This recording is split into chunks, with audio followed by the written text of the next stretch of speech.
Okay, ogamba otya mugana agenda maaso n'okubanga olaba Learn Luganda, oli ku mukutu guno, oli wano ayagala okweyiga Oluganda. Olwaleero mu byafaayo nzize kubuulirako ku kintu ky'obadde tomanyi ekikwata ku Buganda, otegere nti Buganda ngagga, otegere nti okubeera Omuganda olina okubeera nga okyenyumirizaamu nnyo.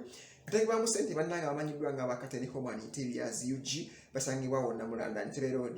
Balina ebintu by'omulembe nnyo nga curtain rods, carpets, towels, duvets n'ebirala bingi nnyo. Enamba yaabwe eyo wansi ku screen bakubireko osobola okuba nga ofuna ebintu bingi nnyo ebikunyumira. Mbadde nkutegeeza nti Buganda, okubeera Omuganda kyenyumirizeemu nnyo, kanzije nkubuulire lwaki olina okubeera ng'okyenyumirizaamu.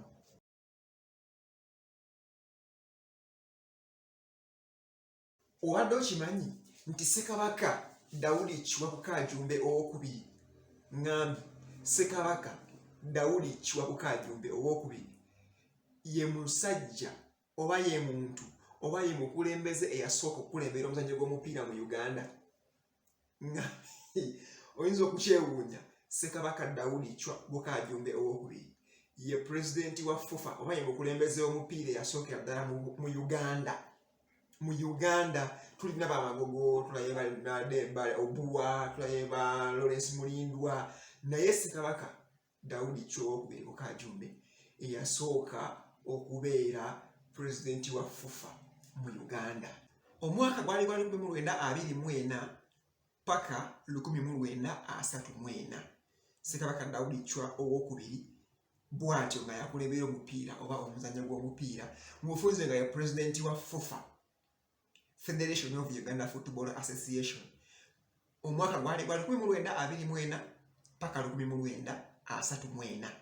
Ye Ssekabaka Daudi Kiwanuka owokubiri Ajumbe. Ajumbe naye ali linnya lye.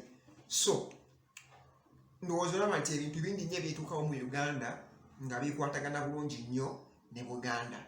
So obeera onyumyiza abantu banga owulira bannabyamizannyo banyumyanyumyamu, osobola bategeeza naye nga batakolekera mabega ng'obalaga nti nno omanyi ku byemizannyo byemizannyo byonna nga ebyera bifaanana, naye nga beerawo ng'okimanyi nti Ssekabaka Muteesa no Ssekabaka Daudi Kiwanuka Ajumbe owokubiri yasooka okubeera pulezidenti w'omupiira mu Uganda. Kutegeeza nti omwaka gwali 1924 paka 1934. Jjukira World Cup yasooka yaliwo mu 1930.